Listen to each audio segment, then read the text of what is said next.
Hello students. In the last lecture we have seen the second part of an astrologer's day. We have seen the astrologer who used to predict the future of the people with his experience. Now he was in trouble because of two people who came to him and asked him to tell their future, but they didn't want the regular future. So they urged him that you have to tell me the right future and my quest, otherwise you have to give me all your coins, whatever you have collected today. आपण मागच्या लेक्चरमध्ये बघितलं की त्या भविष्यवेत्याला नेहमीप्रमाणे जेव्हा तो त्याच्याकडे आलेल्या 2 ग्राहकांचे भविष्य सांगायला लागला, त्यावेळेला त्यांनी सांगितलं की असलं काही आम्हाला सांगायचं नको आहे, असं काही तू आम्हाला सांगू नकोस आणि हा चॅलेंज स्वीकार आणि तू मला काय हवं आहे, नेमकं काय प्रॉब्लेम आहे तू आम्हाला सांगितलं पाहिजेस. जेव्हा त्या माणसानं चिरूट पेटवलं, त्या मॅच लाईटच्या प्रकाशामध्ये त्या ज्योतिषानं ज्या व्यक्तीला बघितलं आणि त्या व्यक्तीला बघितल्यानंतर तो थोडासा कन्फ्यूज झाला, अनकम्फर्टेबल झाला आणि त्यावेळेला तो म्हणतोय की हे पैसे घ्या तुमचे परत, मी असे काही चॅलेंज स्वीकारत नाही आणि मला लेट झालेला आहे, वेळ झालेला आहे. आणि त्यानं आपलं साहित्य सगळं गोळा करायला सुरुवात केली. पण त्या ठिकाणी असणार त्या माणसानं त्याला खांद्याला धरून बसवलं आणि सांगितलं आता तुला इथून जाता येणार नाही. आणि त्यानं सांगितलं की तू आता मला चॅलेंज स्वीकारलेला आहेस आणि त्याप्रमाणे तू आमची मागणी पूर्ण केली पाहिजेस. आता ॲस्ट्रॉलॉजरचा घशाला कोरड पडलेली होती आणि तो पुन्हा त्याच्या नेहमीच्या स्टाईलनं तुमच्या कुटुंबामध्ये एक स्त्री आहे असं म्हणल्यानंतर ते चिडतात दोघेजणे आणि सांगतात की हे असलं काही आम्हाला सांगू नकोस, आता तू आम्हाला योग्य ते काहीतरी सांग आणि मी माझ्या जे काही शोध घेतो आहे त्या शोध घेण्यामध्ये मी यशस्वी होईन काही नाही हे एवढं सांग. आणि तू जर ते व्यवस्थित सांगितलं नाहीस तर एकतर तू शरणागती पत्कर आणि तू आज जे जमावलेले आहेस ते सगळे कॉईन्स मला दे. इथपर्यंत आपण बघितलेलं होतं. Now let us move towards the next part. The astrologer muttered a few incantations and replied, all right, I will speak, but will you give me a rupee if what I say is convincing? Otherwise, I will not open my mouth, and you may do what you like. After a good deal of haggling, the other agreed. The astrologer said, you were left for dead. Am I right? Tell me more. A knife has passed through you once, said the astrologer. Good fellow. He bared his chest to show the scar. What else? आता त्या ॲस्ट्रॉलॉजरला सांगण्यात आलं की तू जर काही सांगितलं नाहीस तर तुझे आज जमवलेले सगळे पैसे आम्हाला द्यायला पाहिजेत. ॲस्ट्रॉलॉजरनं म्हणला ठीक आहे मी बोलतो, पण मी कधी बोलेन? जर मी काही जे बोलतो आहे ते तुम्हाला जर पटलं तर तुम्ही मला 1 रुपये द्याल का?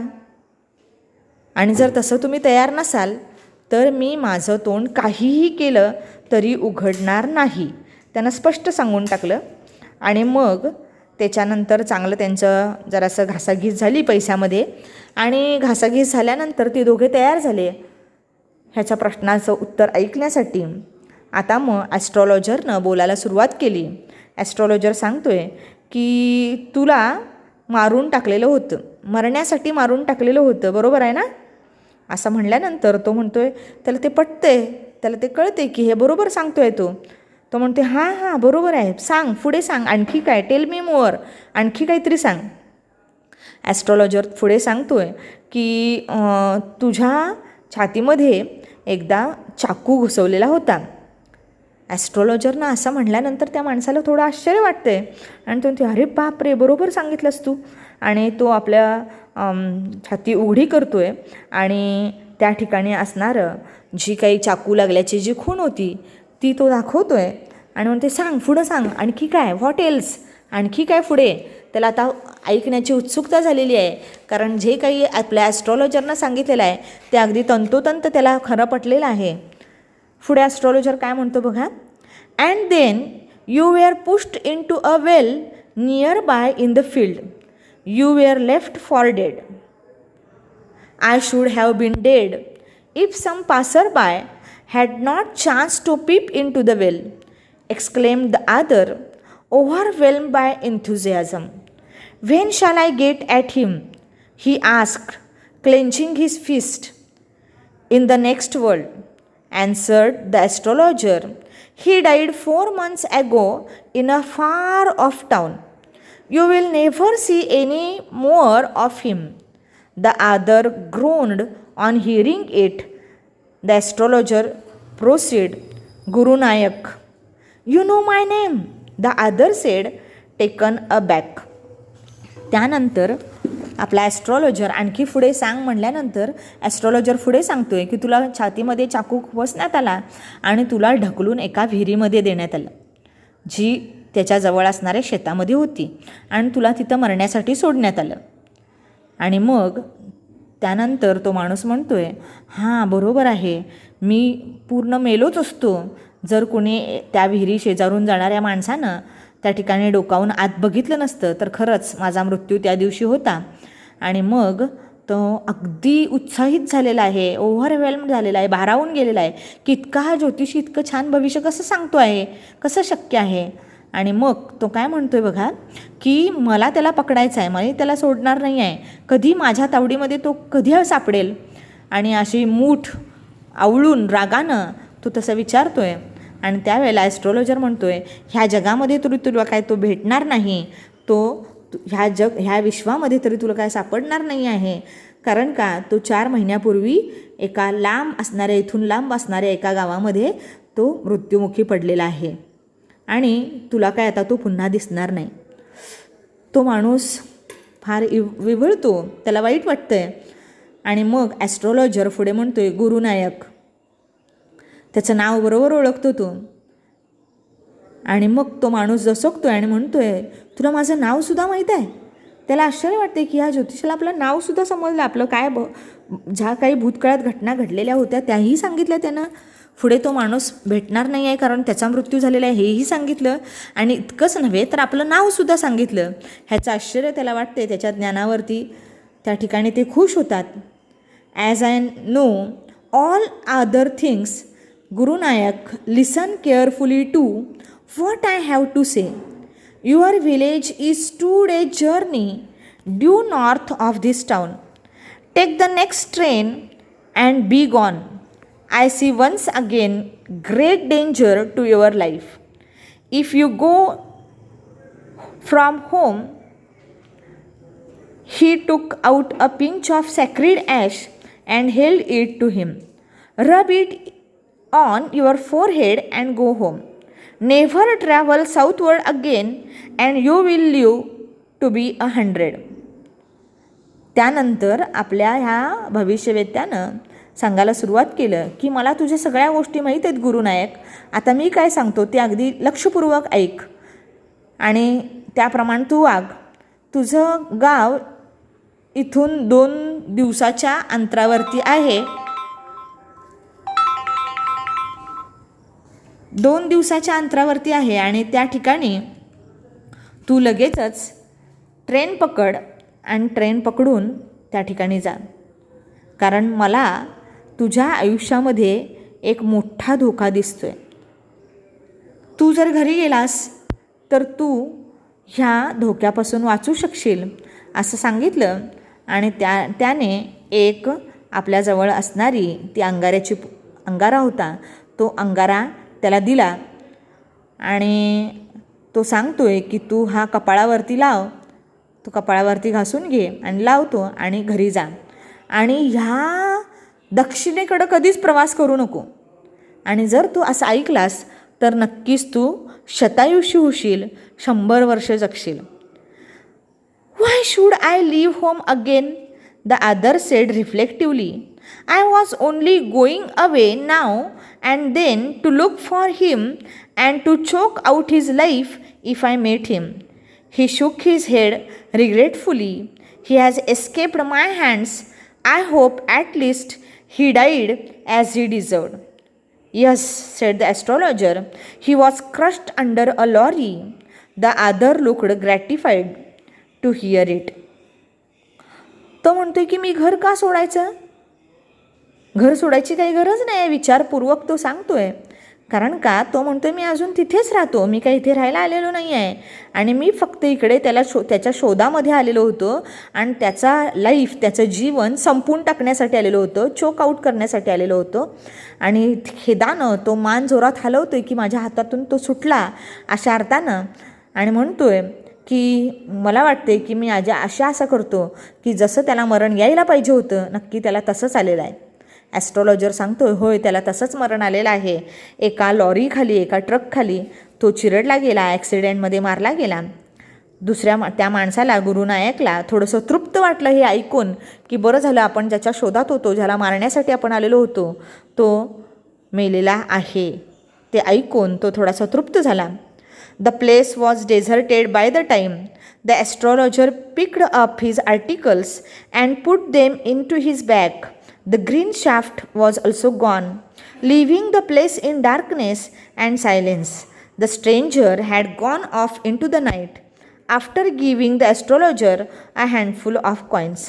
आता ती जागा, ते ठिकाण जिथे ॲस्ट्रॉलॉजर बसायचा, ते सगळं पूर्ण रिकामं झालेलं होतं.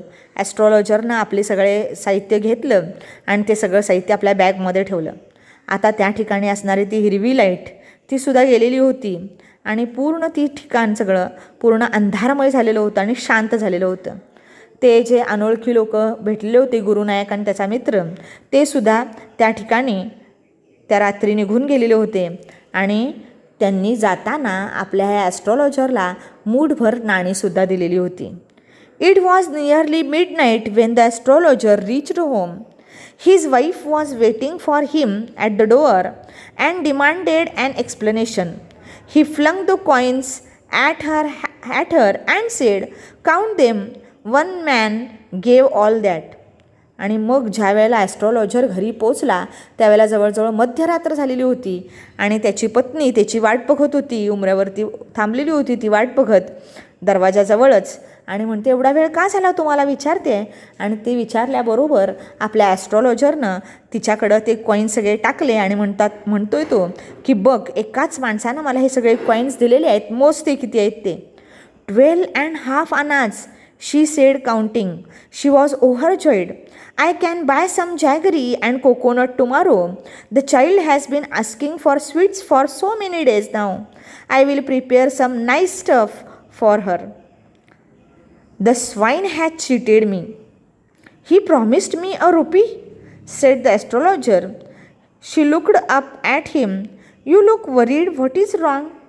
आणि मग ती पत्नी त्याची मोजते ते आणि म्हणते 12 आणि पुन्हा वरती अर्धा आणा आहे, म्हणजे 12.5 आणे त्यानं दिलेले आहेत. तिनं काउंटिंग करून म्हणते आणि मग आता ती म्हणते की आता ह्या पैशातून मला गूळ वगैरे खरेदी करता येईल, नारळ आणता येईल उद्या.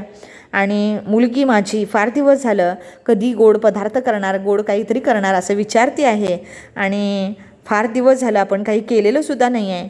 आता मी उद्या काय करेन तर तिच्यासाठी छानपैकी खाणं काहीतरी गोड पदार्थ, मिठाई बनवेन. मग त्यावेळेलाच तो आपला ॲस्ट्रॉलॉजर ओरडतो आणि म्हणतो आहे त्या वाईट माणसानं मला फसवलं, मला 1 रुपये देणार होता आणि 12.5 आणेच दिले त्यानं. त्या पत्नीला काही समजलं नाही. ती पत्नी आपल्या ॲस्ट्रॉलॉजरकडे, आपल्या पतीकडे बघती आहे आणि तिला लक्षात येते की त्याच्या चेहऱ्यावरती थोडीशी चिंता दिसती आहे आणि ती म्हणते काहीतरी बिनसलं आहे तुमचं, तुम्ही असे का दिसता आहात, काही घडलं का, काही वेगळं घडलं का. तो काय म्हणतो बघा, nothing. After dinner, sitting on the pial, he told her, do you know a great load is gone from me today. I thought I had the blood of a man on my hands all these years.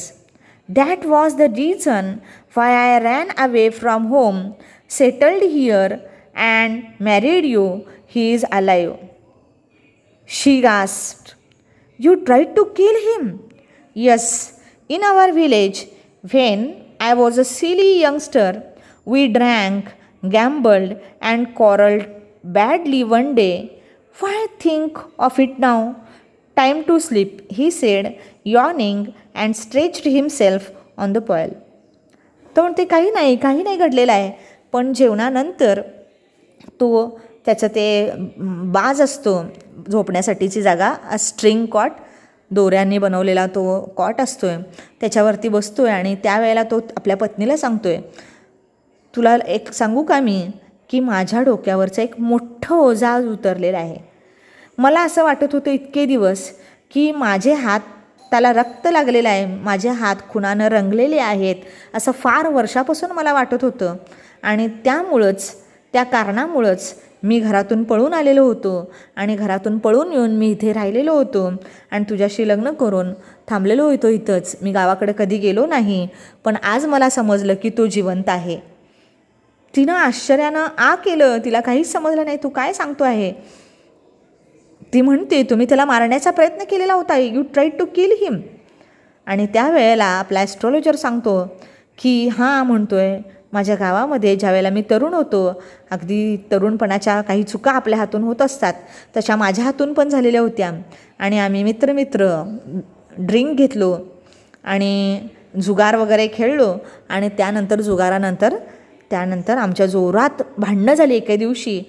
आणि पुढे थांबतो तो आणि पुढची कथा आपल्याला माहीतच आहे काय झालेलं आहे. आणि त्यावेळेला तो म्हणतो, आता कशाला त्याचा विचार करा, आता झोपायची वेळ झालेली आहे, असं म्हणतोय, जांभई देतोय मस्तपैकी आणि स्वतःला त्या बाजेवरती, त्या कॉटवरती स्वतःला ताणून देतो. अशी ही आर.के. नारायण यांची कथा आहे.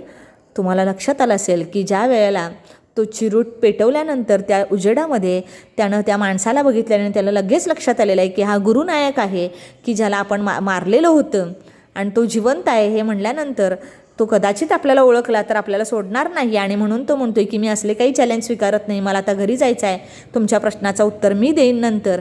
पण नंतर त्याच्या लक्षात येते की एवढ्या प्रकाशामध्ये आणि त्याच्या पूर्ण दाढी मिशा वाढवलेल्या अवतारामध्ये तो कदाचित त्यानं ओळखलेलं नसणार. आणि म्हणूनच भविष्य, योग्य ते भविष्य, ॲक्च्युली त्याला माहीत असणारच तो भूतकाळ तो सांगू शकतो आहे. आणि मग वेगळी स्टोरी त्याच्या भोवती तो घुमतो आहे की तो माणूस काही तुम्हाला आता मिळणार नाही, कारण तो ॲक्सिडेंटमध्ये मेलेला आहे आणि परत पुन्हा इकडे कधी येऊ नका, असं सांगण्याचं कारण असंच आहे की पुन्हा कदाचित त्याला समजलं की तो जिवंत आहे किंवा तो ॲस्ट्रॉलॉजर म्हणजेच तो माणूस आहे, तर तो त्याला सोडणार नाही, कारण त्या मारेकऱ्याच्या शोधामध्येच तो इथंपर्यंत आलेला असतो. आणि त्यामुळं आपला ॲस्ट्रॉलॉजर त्याला हेही सांगतो की पुन्हा कधी इकडे येऊ नका, तुमच्या जीवाला धोका आहे. पुन्हा एकदा असं भीती तो त्याला दाखवतो आहे आणि म्हणतो आहे, तुम्ही तिकडंच राहिलात तर 100% तुम्ही शतायुषी व्हाल. म्हणजे पुढचाही धोका त्यानं टाळलेला आहे. तुम्ही ऐका, हे सगळं पुस्तकामध्ये पुन्हा एकदा वाचा. त्याचे अवघड शब्द आहेत ते जरासे बघा, डिक्शनरीमध्ये बघा. नंतर आपण त्याच्याबद्दल डिस्कशन करूयात आणि मग नेक्स्ट व्हिडिओमध्ये आपण ह्या लेसनचं ब्रेनस्टॉर्मिंग बघूया. I hope you have understand the lesson thoroughly. Read it once or twice till you understand it and solve the questions asked in the section of brainstorming. Afterwards, we will take open forum in which we will discuss about the words, difficult words which has came here in this lesson.